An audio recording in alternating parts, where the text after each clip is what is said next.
أمير المؤمنين في الحديث أبي عبد الله محمد بن إسماعيل بن إبراهيم بن المغيرة بن النسبة الجعفي اليماني البخاري رحمهم الله. اللهم انفعنا بعلومه وعلومهم آمين. أنه قال: باب قول الله تعالى: ونذر الموازين القسط ليوم القيامة وأن أعمال بني آدم وقولهم يوزن. وقال مجاهد: القسط العدل بالرومية، ويقال القسط مصدر المقسط وهو العادل، وأما القاسط فهو الجاهل. وبه قال حدثنا أحمد بن أشهاب قال حدثنا محمد بن قزيل عن عمارة بن القعقاع عن أبي زرعة عن أبي هريرة رضي الله تعالى عنه وعنهم أجمعين قال النبي صلى الله عليه وسلم: كلمتان حبيبتان إلى الرحمن خفيفتان على اللسان ثقيلتان في الميزان سبحان الله وبحمده سبحان الله العظيم. بسم الله الرحمن الرحيم. باب قول الله تعالى: ونزع الموازين القسط ليوم القيامة وأن أعمال بني آدم وقولهم يوزن. وقال مجاهد: القسطاس والعدل بالرومية، ويقال القسط مصدر المقسط وهو العادل، وأما القاسط فهو الجاهل. وبه قال حدثنا أحمد بن أشكاب قال حدثنا محمد بن فضيل عن عمارة بن القعقاع عن أبي زرعة عن أبي هريرة رضي الله تعالى عنه وعنهم أجمعين قال النبي صلى الله عليه وسلم: كلمتان حبيبتان إلى الرحمن خفيفتان على اللسان ثقيلتان في الميزان سبحان الله وبحمده سبحان الله العظيم.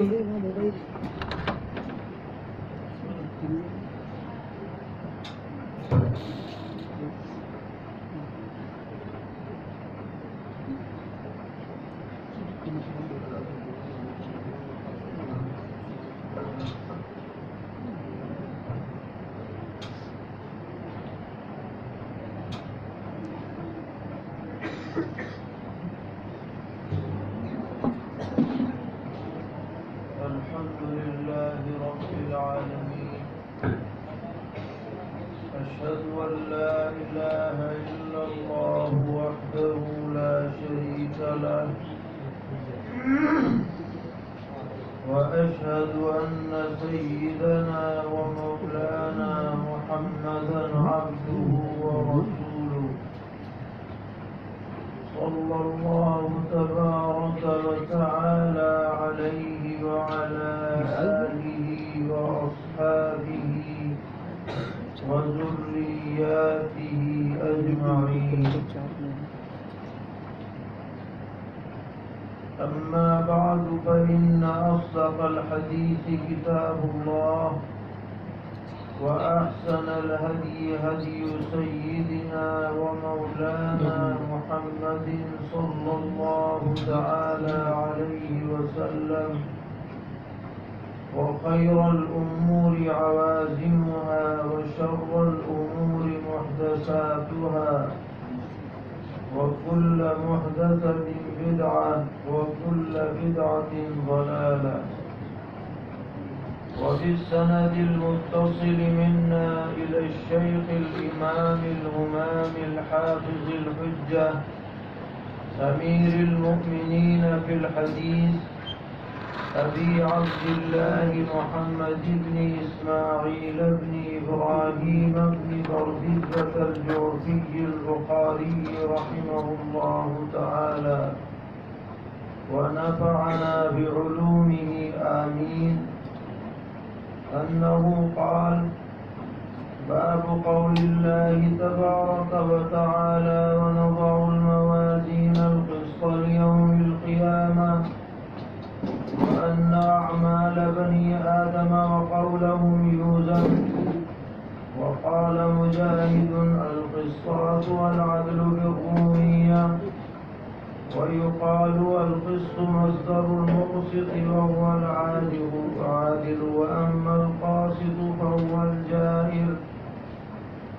وبه قال حدثنا أحمد بن إشكاب قال حدثنا محمد بن فضيل عن عمارة بن القعقاع عن أبي هريرة رضي الله تعالى عنه قال قال النبي صلى الله تعالى عليه وسلم كلمتان حبيبتان إلى الرحمن خفيفتان على اللسان ثقيلتان في الميزان سبحان الله وبحمده سبحان الله العظيم.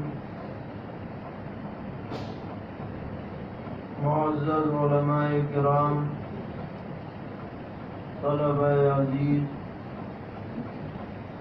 اور خاص طور پر وہ خوش نصیب احباب جو درس نظامی کی تکمیل کی سعادت حاصل کر رہے ہیں، یہ موقع ان حضرات کے لیے اور ان کے اہل خانہ کے لیے اور مدرسے والوں کے لیے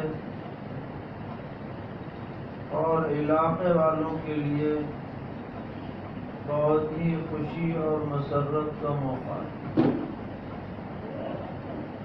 اور اس پر جس قدر بھی اللہ تعالیٰ کا شکر بجا لایا جائے کم ہے کہ اس نے ایک علمی سلسلے کی تکمیل کی توفیق عطا فرمائی. لیکن یہ بات ضرور یاد رکھنی چاہیے کہ اس وقت آپ کی تعلیم ختم نہیں ہو رہی ہے بلکہ صرف نصاب مکمل ہو رہا ہے.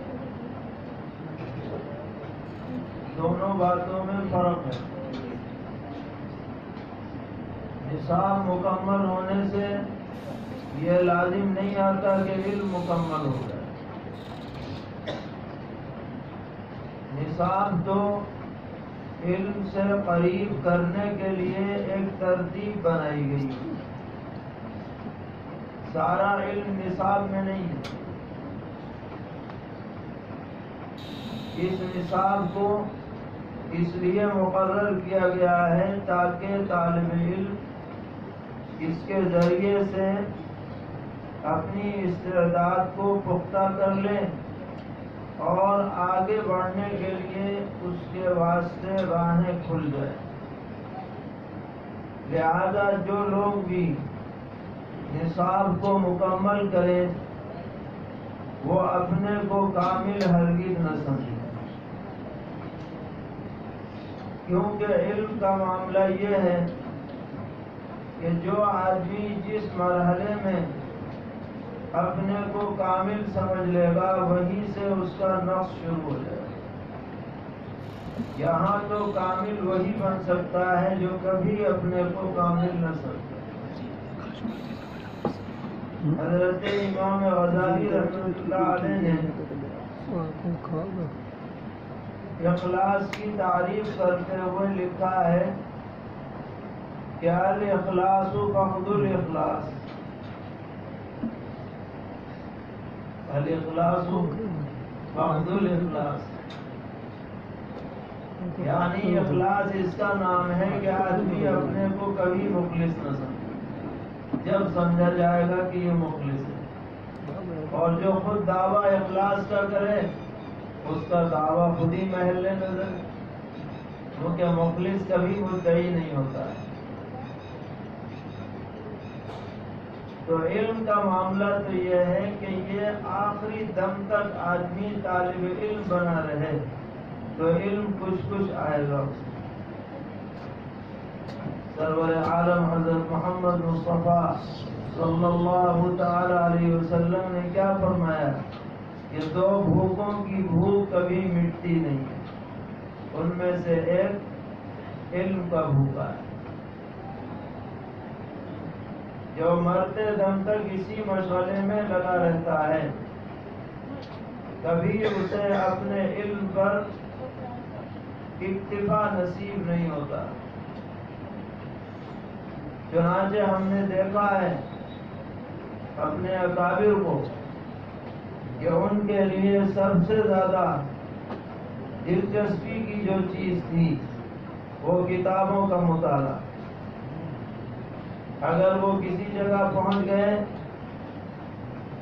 اور وہاں کتابیں موجود ہیں تو کبھی تو ایسے محو ہو گئے کہ کون ملنے آ رہا ہے، کون بات کرنا چاہتا ہے، ان کو اس کی کوئی پرواہ نہیں، کتاب اپنی مرضی کی مل گئی، بس اسی کے مطالعے میں لگے۔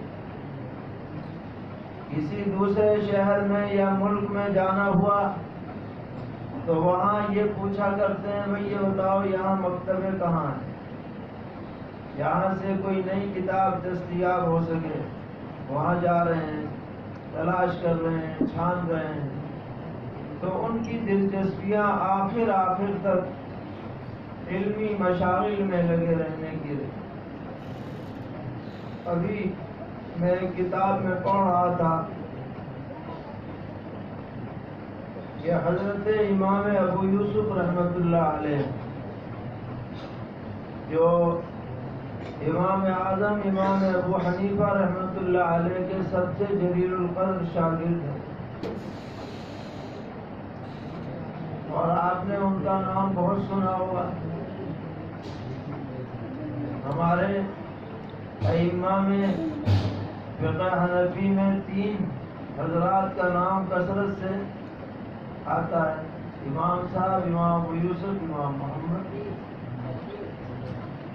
تو ان کے زمانے کے ہم عصر عالم ہیں، ان کا نام ہے ابراہیم بن الجراح۔ وہ کہتے ہیں کہ میں امام صاحب سے ملنے کے لیے ان کے گھر پہنچا، اور حضرت کی طبیعت بہت ناساز تھی، اور ناساز بھی ایسی تھی کہ نا امیدی کا عالم تھا، مرض الوفات ہے۔ مگر جب میں پہنچا تو حضرت نے مجھ سے پوچھا کہ میں آپ سے ایک مسئلہ پوچھنا چاہتا ہوں۔ تو ابراہیم بن الجراح کہنے لگے حضرت حال تو یہ ہو رہا ہے، مسئلہ پوچھ رہے ہیں، کیا ہاں ہو سکتا ہے ہمارے بعد کسی کو فائدہ پہنچے، اس لیے بتاؤ کہ اچھا پوچھئے۔ تو حضرت نے پوچھا کہ یہ بتائیے کہ حج میں جو رمی کی جاتی ہے تو کون سی رمی، یہ رمی سوار کر کے کرنی افضل ہے یا پیدل افضل ہے، یہ بتاؤ۔ تو ابراہیم کہنے لگے کہ میں نے جواب دیا کہ جی سوار کر کے افضل۔ تو آپ نے فرمایا جواب غلط۔ تو انہوں نے دوسرا جواب دیا کہ جی پیدل کر کے، پیدل رمی کرنا افضل۔ بھائی دو ہی حالتیں ہوں گی، یہ تو سوار کر کے ہو یا پیدل ہو، یا اگر سوار کرنے کی بات غلط ہے تو پیدل کی صحیح ہوگی۔ حضرت نے کہا یہ بھی غلط۔ کہ جب آدمی سوار کر کے بھی نہ کرے پیدل بھی نہ کرے تو کیا صحیح ہو؟ کہ حضرت آپ ہی بتائیے۔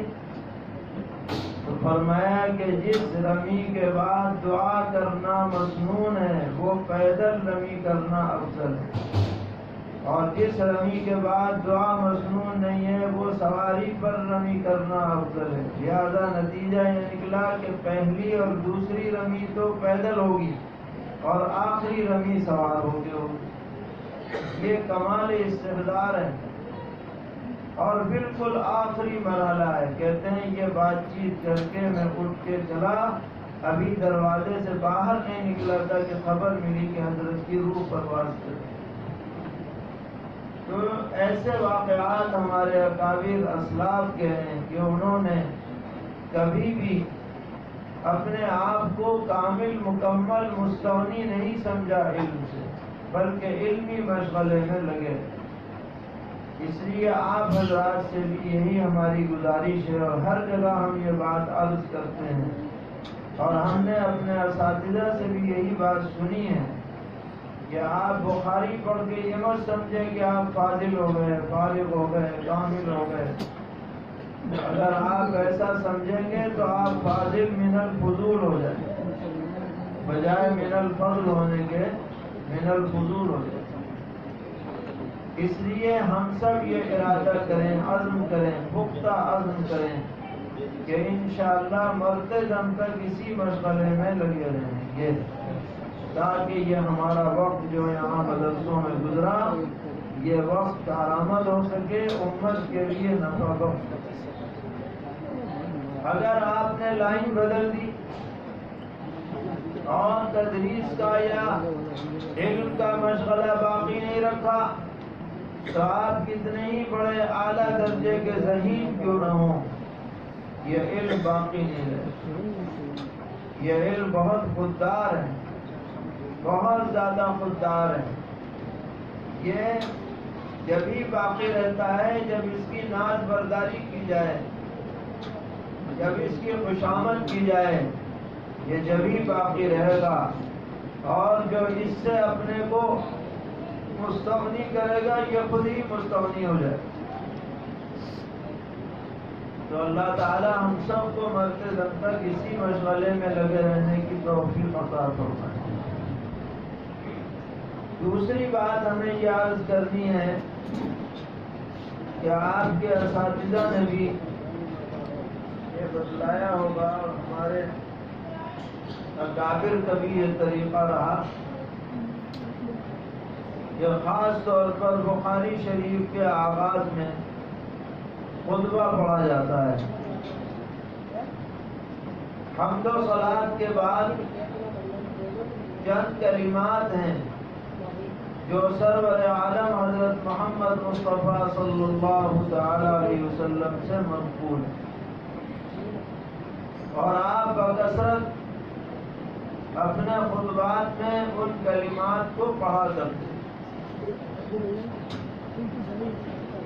ہمارے ہاں درس میں وہ کلمات اس لیے پڑھوائے جاتے ہیں تاکہ وہ ذہن میں مستحضر ہو جائیں۔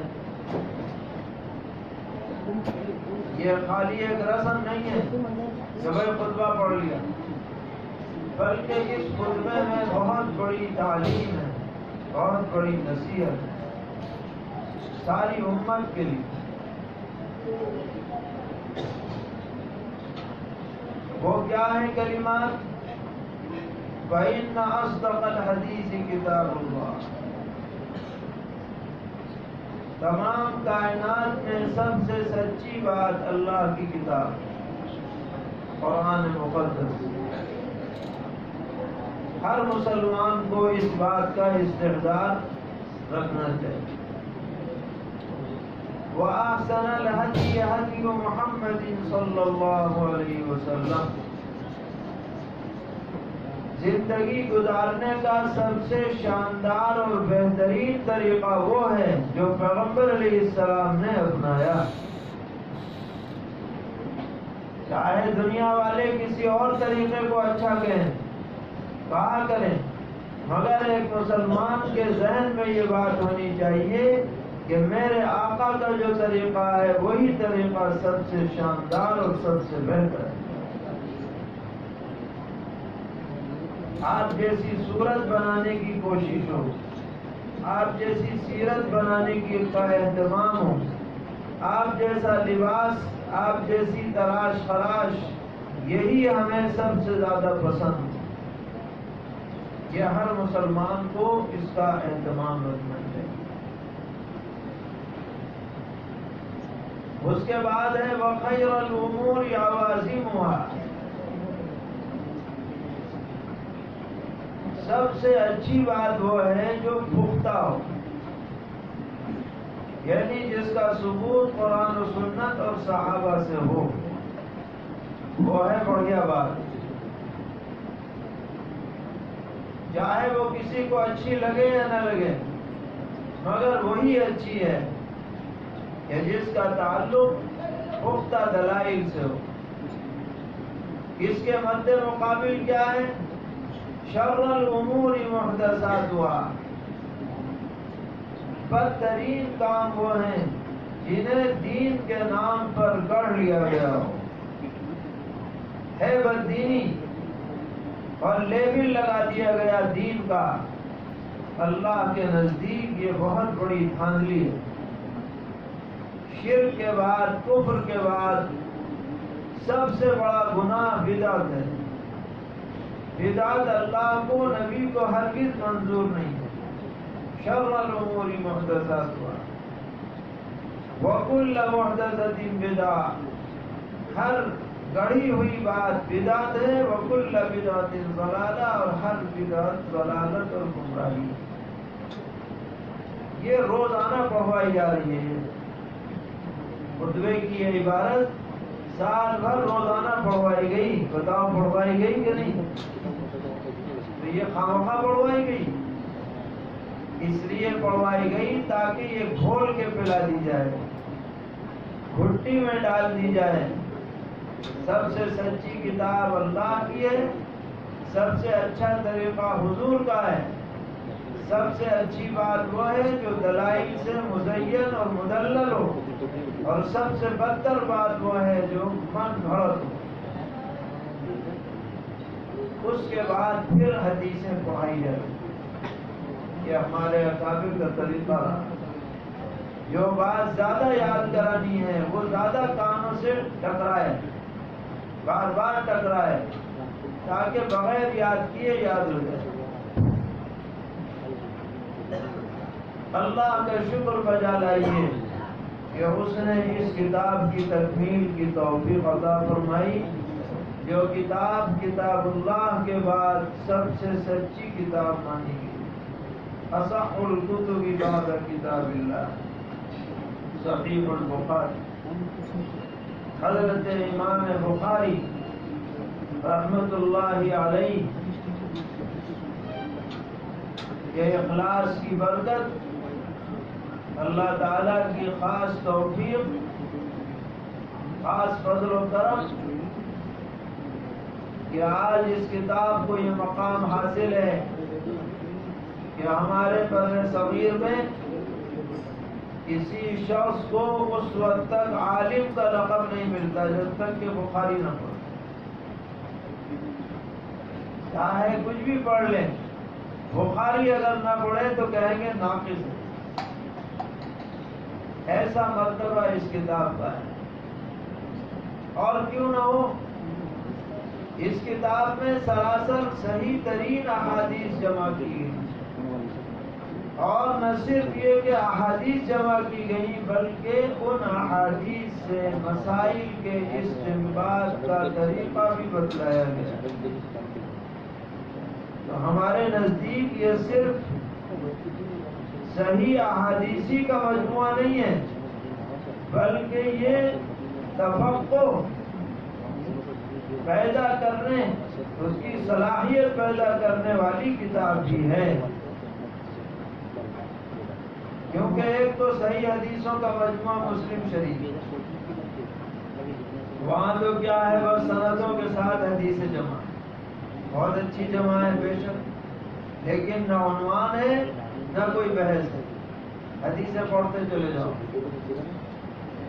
مگر یہاں پر کیا ہے؟ عنوان بھی ہے، پھر اس عنوان کے مطابق حدیث کا انطباق، یہ سب سے اہم موضوع ہے اس کتاب میں. اسی لیے کہا جاتا ہے فقہ البخاری فی تراجم، بخاری کی فقہ ان کے تراجم ابواب. شارحین اسی پر بہت بحثیں کرتے ہیں، بہت دور کی کوڑی لے کر کے آئیں گے تاکہ عنوان اور معنون میں انطباق پیدا کیا جا سکے. اس سے طالب علم کا ذہن کھلتا ہے. صحیح حدیثیں بھی اپنی جگہ، اور جب یہ گفتگو اور یہ مباحث سامنے آتے ہیں تو علم میں اضافہ ہوتا ہے. تو یہ ایک فقیہ گر کتاب بھی ہے اگر آدمی اس سے صحیح معنی میں فائدہ اٹھائے. حضرت امام بخاری رحمۃ اللہ علیہ نے 16 سال میں اسے مرتب فرمایا، اور آپ کے اساتذہ نے بتایا ہوگا کہ ہر باب لکھنے سے پہلے غسل کیا، دو رکعت نماز پڑھی، استخارہ کیا، تب حدیث یہاں پر نقل کی ہے. کوئی معمولی بات نہیں. اور آپ کی سیرت میں لکھا ہے کہ آپ نے 1080 اساتذہ سے 6 لاکھ حدیثیں جمع کی. اور یہ 1080 اساتذہ کسی ایک شہر میں نہ تھے کہ بھائی کچھ دیر یہاں بیٹھ گئے، کچھ دیر وہاں بیٹھ گئے، بلکہ دنیا کے مختلف کونوں اور خطوں میں لمبے لمبے اسفار کیے. گرمی کے زمانے میں، لو کے زمانے میں انتہائی مشقت اور محنت کے ساتھ علم حاصل کیا.